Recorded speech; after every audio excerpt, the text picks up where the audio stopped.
nature has an incredible wisdom, and so the living classroom here in Southeast Alaska is unparalleled. We can go off in so many different directions. We can study glaciation, we can study complex geology, we can study marine biology, oceanography, we can go into ecology. You know, it's just an incredible array of different things. And then you add in this cultural influence of Klukwan. It really lends itself to a transdisciplinary approach. That, coupled with the sheer grandeur of the place, is just provides an incredible opportunity for students.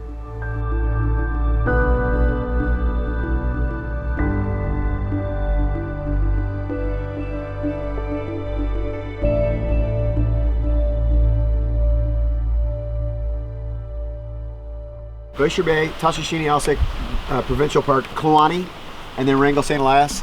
This is the largest protected area on the planet. Turns out it's ginseng family. Oh. I don't know if you guys know about ginseng. That's right, so the angular rocks didn't make it into the river system. This is all glacial till. And look how thick the topsoil is.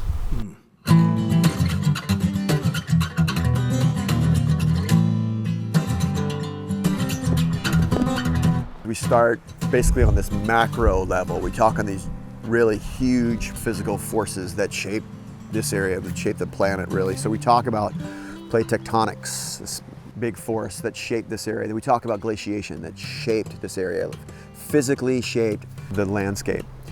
Then from there, we start sorting out, okay, well then how did that then shape the ecology? Okay, and then what part does salmon play in the ecology? And then what part do we play in the ecology? And then we distill those subject matters, and then we add the cultural influence. And then along the way, talk about the fact that there's no silver bullet. And when you're talking about things like sustainability, whether or not it's ecological sustainability or cultural sustainability, those complex relationships need to be recognized and appreciated. I think one of the great things about the course that Scott's been able to link for the students that connection between the geology, biology, history of the area, as well as current issues today that are affecting southeastern Alaska. It's been really interesting. And it's been great for our students because our group of students has had different majors and different backgrounds and different interests. So they all came, I think, interested in a certain aspect of the course, maybe the geology or the culture or the history, but they've all started to see the connections between them. To have all of the different environments interconnect like they do here, it's very uncommon to find anywhere else. That's why this is an amazing experience, you know, to see that everything can connect. The best classroom is not a classroom. And I've learned that. You learn so much more. You know, it's only 2 weeks, but you learn a semester's worth of material. And like being able to see it and being able to touch it. And you know, reading it out of the textbook, there's not much you're gonna take in. But actually being here physically, you're gonna ask questions. Questions lead to answers, it leads to more questions. And that's the best thing about having Alaska as a classroom. Look at that, and you got very close to the pith. What's different about this is this experiential education model.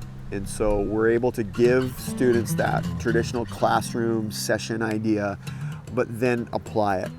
So they not only learn about Haines and Southeast Alaska's incredible interconnection, but then they're able to then take that and apply it to their own hometown, and then be able to recognize these patterns and hopefully grow from there.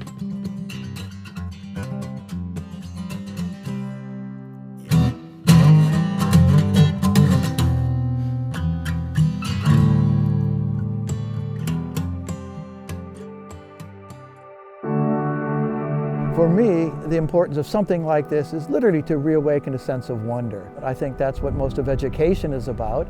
I think that's what most experience is really about. And so to get our students to just start asking why, or just start wondering about why things are as they are. And if it's successful for them, they'll begin asking these same questions when they return to sort of their own place and to where they're from. So I guess that notion of reawakening this sense of wonder, it's important to experience it.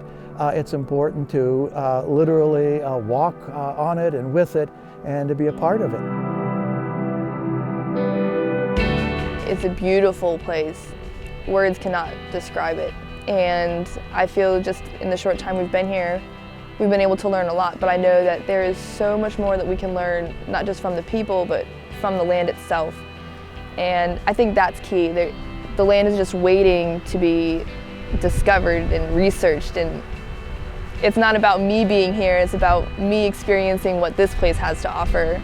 That is my takeaway.